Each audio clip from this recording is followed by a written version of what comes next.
Hello guys, this is Ankur Kaushik and you are welcome on our channel UPSC accessible. आज का हमारा topic है deflation, hollows and caves.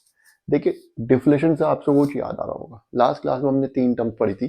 जो wind का मैंने इंट्रोडक्शन दिया था विंड्स के बारे में, उसमें हमने तीन टर्म्स पढ़ी थी: डिफ्लेशन, एब्रेशन एंड इम्पैक्ट। ठीक है, तो डिफ्लेशन, एब्रेशन, इम्पैक्ट मैं पहले पढ़ा चुका हूँ। आज तो बताऊंगा ही, खैर वो तो बताना ही है। जिन बच्चों ने नहीं देखी वीडियो उनको भी थोड़ा सा बता दूंगा, बाकी डिटेल में देखना है तो लास्ट वीडियो देख लीजिएगा। ठीक है, ये टॉपिक है हमारा chapter 7 landform terms and evolution, class 11th NCERT geography.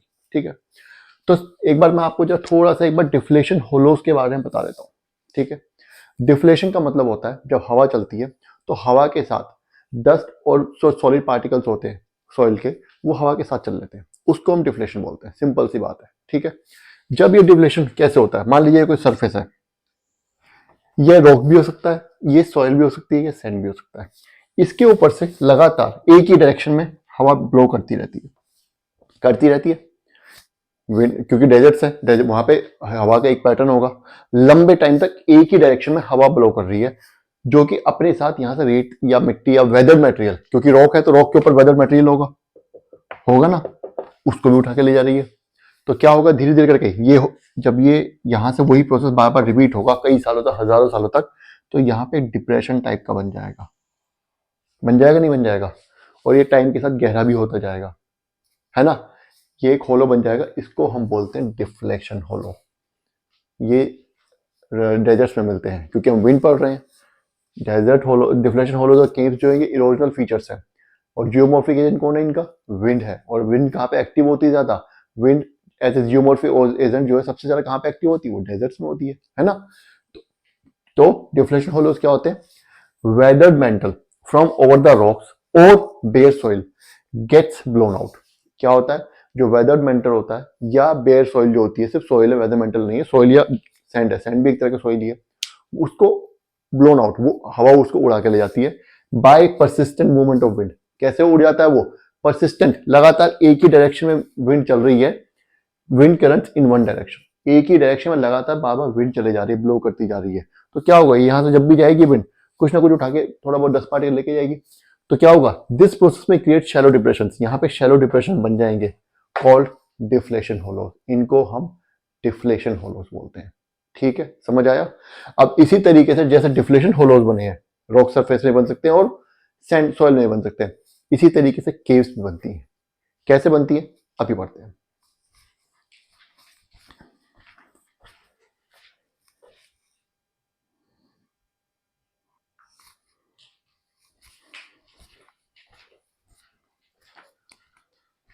चलिए अब आते हैं केव्स पे।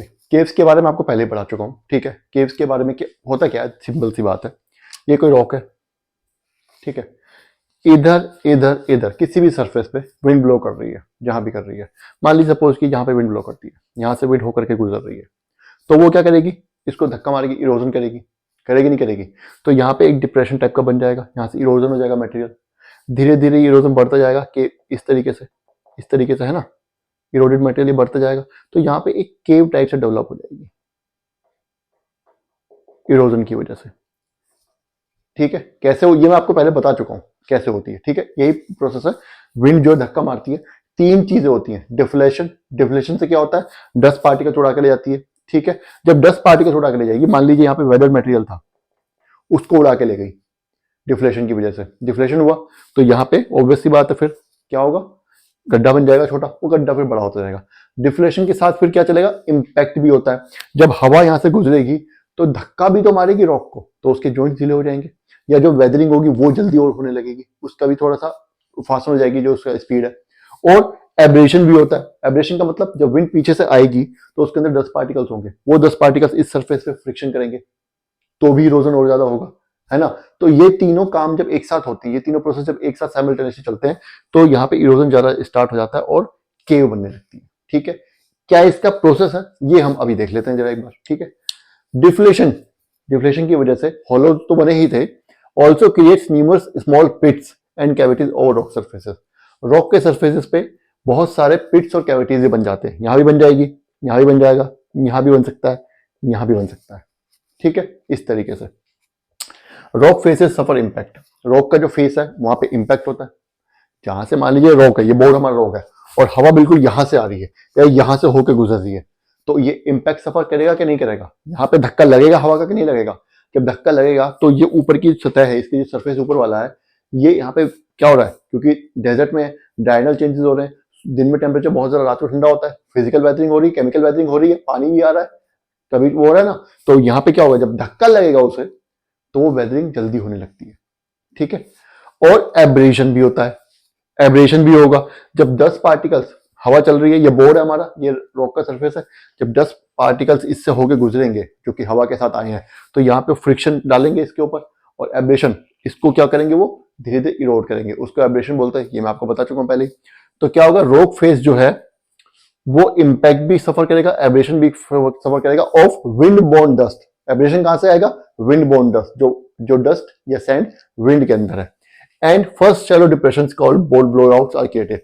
और पहले क्या होगा, पहले केव नहीं बन जाएगी, पहले एक शैलो डिप्रेशन बनेगा, पहले छोटे छोटे बनेंगे, ये इस तरीके से छोटे छोटे बनेंगे, छोटे छोटे डिप्रेशन बनेंगे, ठीक है, बहुत ज्यादा बड़े नहीं बनेंगे, छोटे छोटे डिप्रेशन बनेंगे। इनको हम क्या बोलते हैं, इनको हम ब्लोआउट्स बोलते हैं, ठीक है। यही जो ब्लोआउट्स हैं बाद में जाकर के केव में डेवलप हो सकते हैं। मान लीजिए ब्लोआउट ही यहाँ पे, अभी अगर मान लीजिए और ज्यादा इरोजन होता रहा तो ये ब्लोआउट जो है पीछे डीपर हो जाएगा और चौड़ा भी हो जाएगा, वाइडर भी हो जाएगा, और इसको हम क्या बोलेंगे, इसको हम कब केव बोलेंगे, ठीक है। तो केव के बारे में आपने पहले भी पढ़ा था, एक बार और मैंने अच्छे से डिटेल में समझा दिया। आई होप आपको ये सब समझ आ गया है, ठीक है। तो ये टॉपिक यहाँ खत्म होता है।